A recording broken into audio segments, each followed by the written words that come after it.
So our last two examples involve linear inequalities. Now linear inequalities, like Ms. Peterson told you, involve symbols less than, greater than, or equal to. And less than and greater than can also be called less than or equal to, or greater than and equal to. So these are linear inequalities. Then you spoke about a number line, and just to clarify, number line can also be called set builder notation.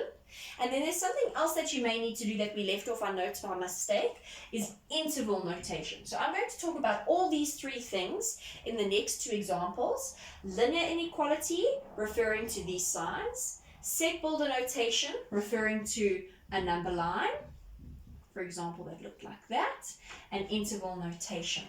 Now let's just say, for example, I had as an inequality x is greater than 2. So x is bigger than 2.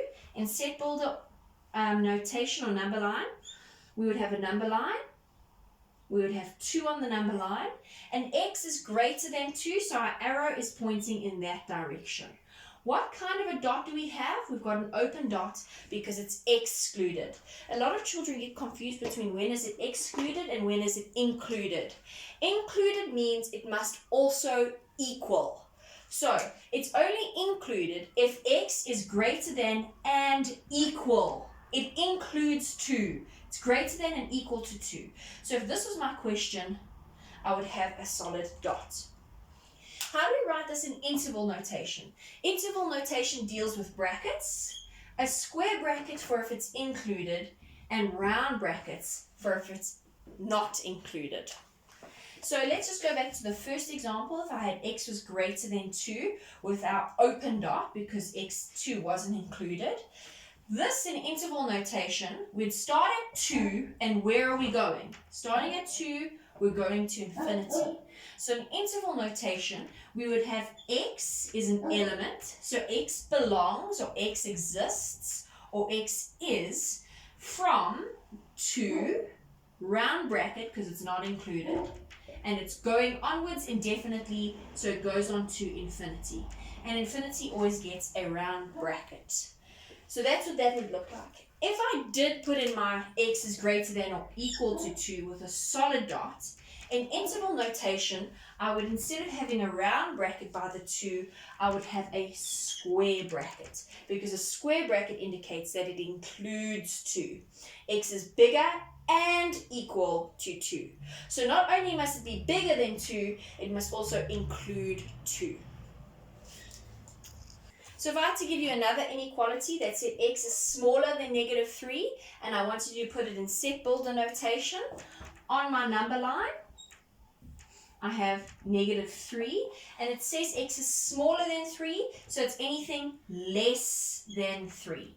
What kind of a dot is this going to have? It's going to have an open dot, because it does not say x must equal 3. It's only smaller than negative 3, so it gets an open dot. And if I was to ask you to write this in interval notation, it would be x is an element, so x exists from negative 3 onwards. But that doesn't make sense, sorry. Where does it actually start? It starts at negative infinity and carries on all the way to negative 3. So all the way back here, x exists from negative infinity and it goes all the way up to negative 3. Negative infinity gets a bracket because it's infinity. And what bracket does negative 3 get? It gets a round bracket because it's not included. So if I had to say to you, x is less than or equal to negative 3, which means it must also be negative 3. It must include negative 3. Negative 3 gets a closed dot. And if I was to write it in interval notation, negative 3 wouldn't have a round bracket, but it would also have a square bracket because it includes negative 3. So if I had to give you this inequality and I asked you to put it into set builder notation or onto a number line, we would have a number line that goes in both directions, and I have negative 3 and I have 2. So can you remember what happens here? X is greater than negative 3. That's how I'm reading it. Even though this is a less than or equal to sign, if I read in terms of x, x is greater than negative 3.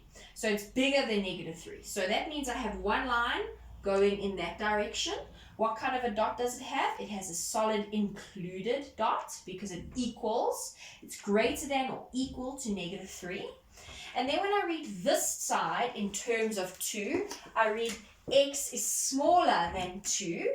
So from 2 onwards, we've got x's values going that way, and it gets an open dot because it's not included. So what does our answer actually look like? Our answer goes from -3 to 2. And that is our answer on our number line. So x lies between -3 and 2. It's bigger than -3, but it's less than 2. And we get this part here in the middle. So how would it be in interval notation? In interval notation, x would be an element. Where does x exist? X exists in this interval over here, and that interval is from -3, including -3 because it's a solid dot and equal to, and it goes up to 2, which gets a round bracket because it doesn't include 2. So in other words, x exists everywhere, from -3, including -3, all the way up to 2, but not including 2. So this means very close to 2, but not to 2. So it can be 1,9999999, but it will never be 2. I don't know.